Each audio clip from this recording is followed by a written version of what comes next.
Hey guys, just thought I'd talk about my Malibu for a minute because it's my first car and I'm going to get into it full bore here soon. That's it behind me. It's an 81 Malibu and it's going LS. Um, so I'm going to drop in some pictures here and there. This was my first car. I got it when I was 15 or 16. I have notes. It's a long story. It was originally a 267 bucket seat console shift car. It wasn't that way when I got it. It was bucket seat and console shift, but it had, I don't know, 305 or 307 olds or something silly like that in it. Was originally a Landau car with the quarter vinyl top, white and gold two-tone with like a greeny gold interior. Yeah, I think the same thing. So in high school, I drove it. I had red primer spots all down the side and Craig SS's, and it was pretty cool looking. But so I bought it from my sister's boyfriend and his good friend at the time. Good guys. I still talk to one of them every now and then. So I think I paid, I don't know, $800. I remember taking the Polaroids that I'm going to drop in here and bringing them home to my parents and showing my parents. They were in bed. The car was stored, I don't know, an hour and a half away on a like a woodlot, farmer's field kind of thing on mud. So it wasn't too bad for rust at the time. It was pretty good. A couple little things. I drove it through high school, and with the 305, 7, whatever it was in it.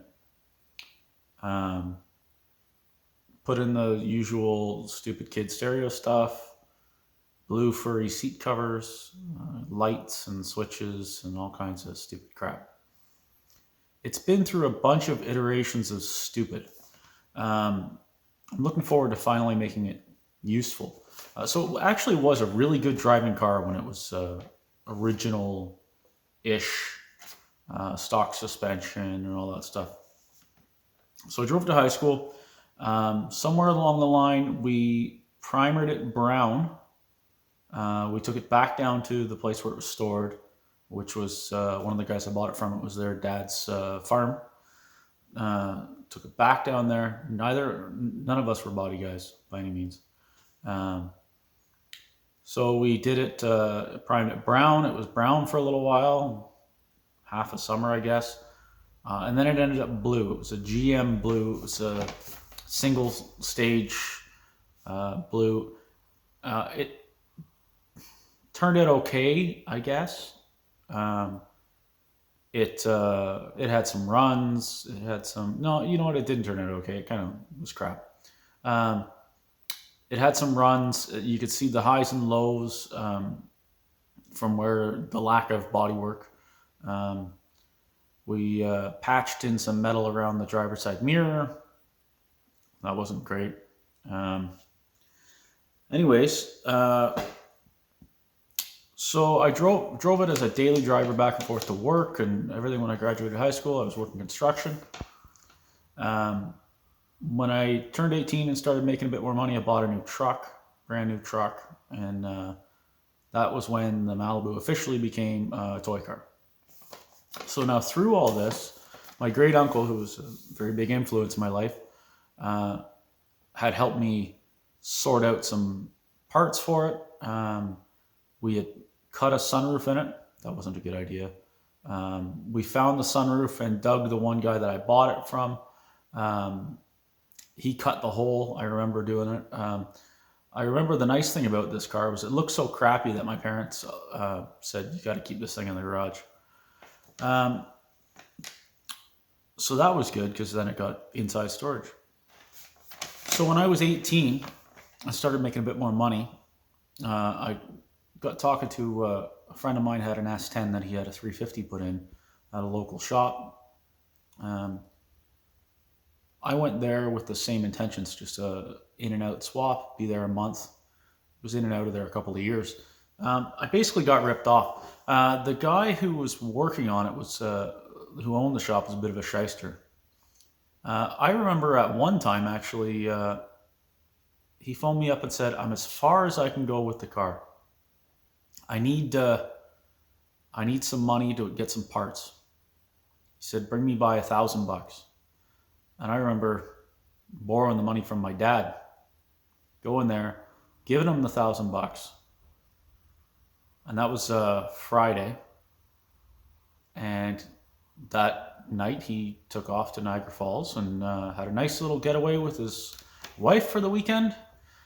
And for the next 3 months, still no work got done on the car. So there's a lot of stories like that. The engine came in and out a bunch of times. It was a couple of different 350s. It'd be at the shop for a while. I'd have it at home for a while. It'd be at the shop for a while. I'd have it at home.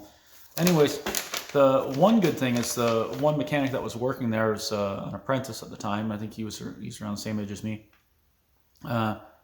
He built the last engine that I had in it, that was in it for quite some time.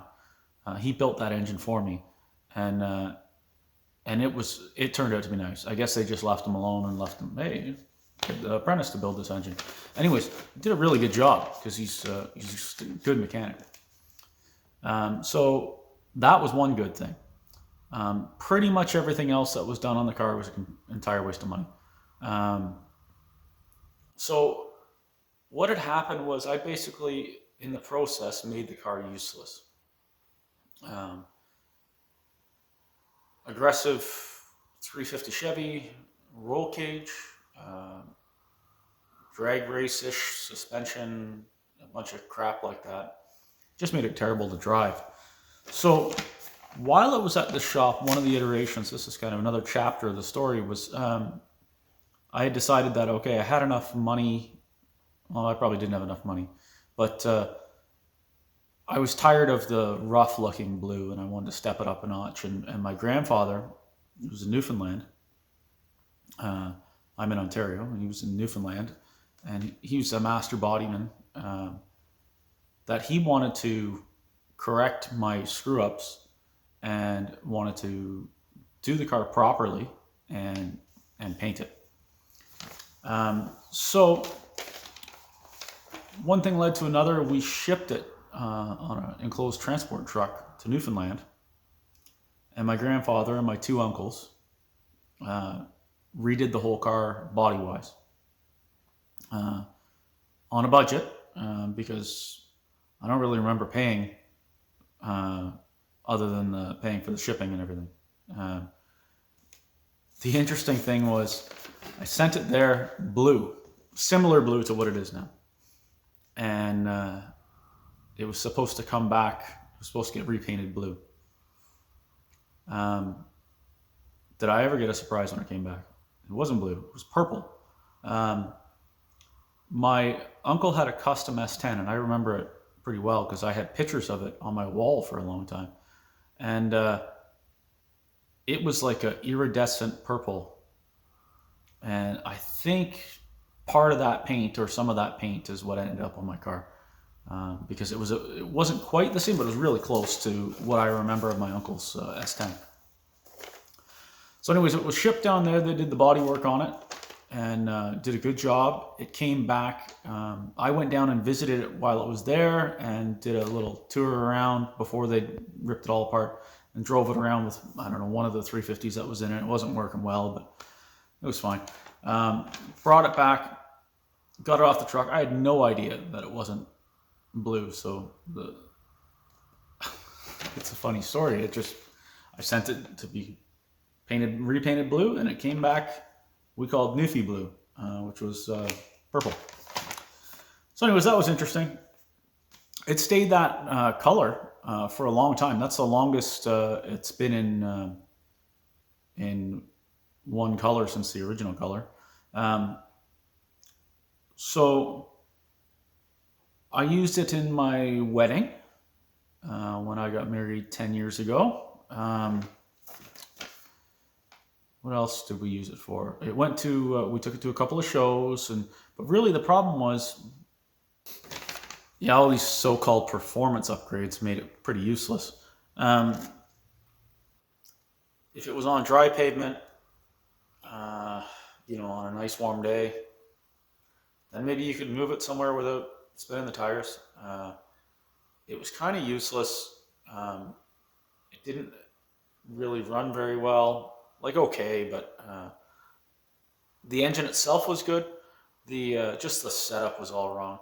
The trans cross member was all cobbled together with angle iron, and there was angle iron welded in the trunk to be able to attach the so-called roll cage to it. So a few years ago, I decided that I would pull it out of storage. It was in storage for quite a long time. So a few years ago, I decided I was going to pull it out of storage, and my son, who at the time was probably getting to be 15 or 16, him and I, that's his Corvair there in the corner on the left. He and I decided that we were going to tear into it and rip it apart and do it properly. By this time, it was getting pretty rusty. The patch that we had done years ago around the mirror was all bubbling out. It was breaking out at the bottom of the quarters. Once we stripped it out, we found that the floors were rotten. The dash was rotten around the windshield. There was just a lot of rust and a lot of crap. The other thing is that it had this sunroof in it that my great uncle and I found at the wrecking yard. I can't remember for the life of me what it came out of. It was not in good condition, so it needed a new weather strip. I didn't really want a sunroof anymore anyways. So when I took it to my friends at Downtown Collision in Oshawa, it sat there for a while, and they picked on it in between jobs. And what we did was I bought a parts car that somebody had laid a new floor in, but hadn't finished it. So they took the new floor pan out of that, put it in the Malibu, took the roof skin off, the complete roof skin off this other car, and grafted it onto this one, replaced the roof skin, drilled it all out, all the spot welds, and replaced it all.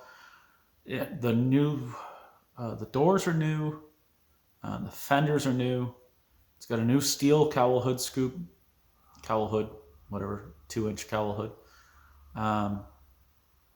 The lower quarters are new. So my wife kids me all the time and says, what part of it is still your first car? Because the doors, the quarters, the fenders, and the hood, and the roof, and the trunk lid have all been replaced at one point or another. So it doesn't matter. It's still my first car. I still love it. So my plan now is to make it useful. So after it sat in body shop jail for 3.5 years, I got it back, and it's pretty much, I've had it for a year now, and I've been busy with other projects and haven't really got into it. I knew that I wanted it to be reliable. I knew that I wanted it to have a bit of power, but still drivable and not useless. And I wanted it to be a sort of throwback to when it was actually a nice car to drive.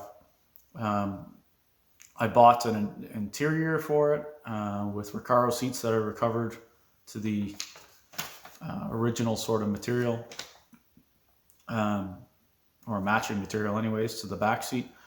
I've got a new back seat for it. I got an all new grille. And then if you watch one of my other videos, you can see that I've picked up an LS engine for it. I know nothing about LS engines, so that's going to be fun. When I was building my shop, I dropped it off at a friend of mine's garage at his shop, Classic Auto Repair in Lindsay, Ontario. And they did the brakes, new shocks, new suspension, all new front end stuff. I just kind of hid it over there for a little while and then got them to do some work on it while I was there, which is all stuff I don't have to do now. Because basically, it's funny when you've had a car that long, is that you end up redoing things that you've already done. I guess it's same as when you own a house for that long. You redo a bathroom and then 20 years later you're doing it again. Anyways, so this version of it, I've cut out the stupid roll cage. I have the nice interior for it. I'm probably going to get some nice gauges for it. I'm going to put this LS engine in it. It already has, the rear end's been upgraded. It's got 373 gears, Richmond gears with a Auburn posi carrier, from what I remember. It's going to need all new exhaust, so it's going to have exhaust that comes all the way out the back, which is good, because for the longest time I had it just dumping it in front of the wheel wells. I haven't looked at it too closely since I brought it home, to be honest. So I'm going to find some things, I'm sure, that are going to need to be done along the way. I think I've got a B&M Quicksilver shifter for it. I had it. It was in the car. I'm assuming it's maybe in the trunk still. I don't know. I got to look and see. The goal is to try and get this car back together and running and reliable and turnkey and drive it anywhere. When I went with this new suspension, I just bought all Delco stock springs, shocks, all that stuff. Because, you know, as an original car, it worked really good. So an original car with, I don't know, 350 horsepower, 400 horsepower, it's probably going to work really well. I'm not trying to drag it. I just want to be able to use it and enjoy it. So that's the story of my Malibu. I'm going to have a playlist for it. I'm going to be pretty into it the next little while and trying to knock it off. There's a lot of sentimental history here with my grandfather who painted it, my great uncle who helped me work on it and got parts. My dad helped for a while. He always lent me money whenever I needed it, and if I needed a hand wrench on something or trailer it somewhere or move it from one place to another, he was always there to help. It was in my wedding. My best man, my best friend, Sean, was always around for this whole process. My godfather, Steve, stored at his place for quite some time. Like, it's been a part of my family for a long time. And it'll continue to be. So that's the story of my first car. Yes, I still own it, even though it's been changed a bunch, and it's not going anywhere. Everything else goes before it. Hopefully I'll enjoy it for many years to come, and when I'm gone, then Jacob can enjoy it, or wreck it. I haven't wrecked it yet, so that's good. Come close. Yeah, lots of good memories, lots of good history, and I look forward to having more with it. Anyways, thanks for watching. I'll post more videos as I go, as I'm working on it and trying to figure out what the hell to do with it. I don't even really know where to start. It's been apart so long. Stuff is missing. Don't ever do that. It's bad. Stuff is missing. Things didn't get stored correctly. I've moved a couple of times since this car has been apart. Parts were at my cottage. I sold the cottage. That's gone. I've had a couple of different shops since then. Anyways, looking forward to getting into it. I'm looking forward to hearing that engine run again in the car this time. And I'm looking forward to documenting the process and posting it on YouTube. So hopefully you enjoy this video and you enjoy what's to come. And I'm looking forward to working on it. Thanks for watching.